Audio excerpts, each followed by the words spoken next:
Hai, Assalamualaikum bunda-bunda dan teman-teman semuanya, apa kabar? Nah, kali ini aku mau share masakan aku hari ini, masak udang asam manis yang pasti rasanya super duper enak banget. Nah, yang mau tahu cara aku memasaknya, simak videonya ya, dan jangan lupa di like, di komen, dan di subscribe. Nah, inilah bahan-bahan yang sudah saya siapkan untuk memasak udang asam manisnya.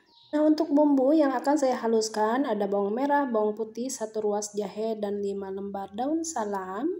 Juga cabai paprika merah, cabai paprika hijau, 1 buah tomat, nanti ini akan saya potong-potong.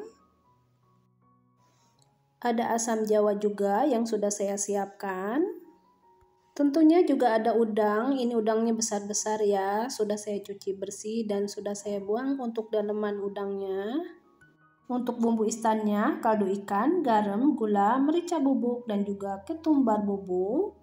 Juga sudah siap kecap asinnya dan tak lupa juga untuk minyak sayurnya.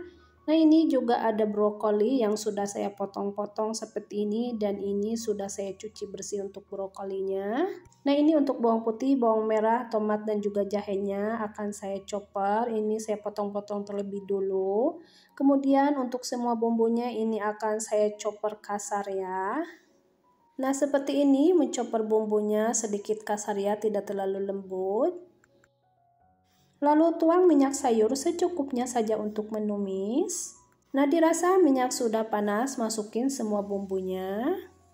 Nah, ini masakanku bukan cuma aku yang makan ya bunda-bunda, tapi orang Arab yang makan. Jadi masakanku harus benar-benar enak banget dan terasa nikmat di lidah mereka karena aku masak juga dibayar ya bun.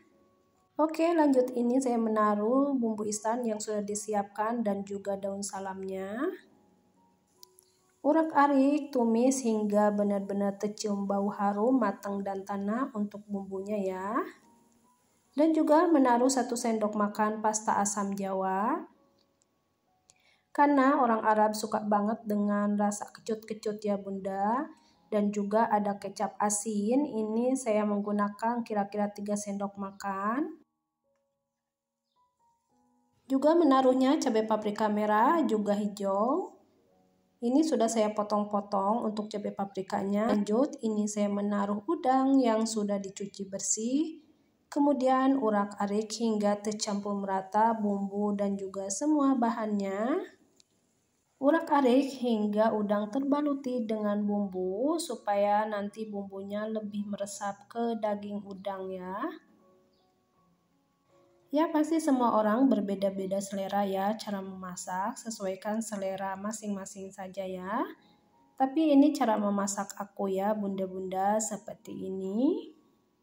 Tumis untuk udangnya hingga sedikit berubah warna supaya nanti masakannya tidak bau amis. Nah, ini udangnya sudah terlihat sedikit berubah warna. Tuang air secukupnya saja, tidak terlalu banyak. Kemudian urak-arik hingga tercampur merata bumbu dan juga udang. Kalau ada kuah-kuahnya, bumbunya meresap sampai ke daging udang, tidak seperti kering ya. Jadi harus ada kuah-kuahnya supaya meresap bumbunya. Kemudian ini saya menutup wajannya, lalu akan saya masak hingga udangnya matang. Nah, setelah membiarkan memasak udangnya, saya rasa ini sudah matang untuk udangnya dan juga air kuahnya sudah terlihat sedikit menyusut. Oh ya bunda-bunda, maaf ya kalau cara pembicaraan saya sangat belepotan sekali dengan bahasa Indonesianya. Nah, ini udangnya sudah matang, air kuahnya sudah sedikit menyusut. Kemudian ini saya menaruh brokoli karena brokoli tidak perlu untuk memasak lebih lama karena supaya tidak terlalu lunak ya.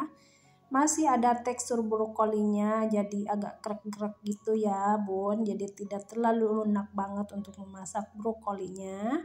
Karena di sini tidak suka dengan memasak brokoli terlalu lunak, jadi untuk memasak brokolinya hanya setengah matang saja. Memasak udang asam manisnya ini sudah terlihat matang dan air kuahnya juga sudah menyusut. Ini akan saya matikan api kompornya. Nah, inilah masakan udang asam manisnya sudah matang dan sudah siap disajikan di piring. Nah, baru disajikan di piring, harumnya ini bikin menggoda banget. Nah, inilah masakan udang asam manis yang sudah saya masak hari ini. Ini benar-benar sedap dan enak banget. Baiklah bunda-bunda, selamat mencobanya memasak udang asam manis seperti yang saya masak ini. Semoga dengan resep saya ini bisa bermanfaat untuk teman-teman semua ya.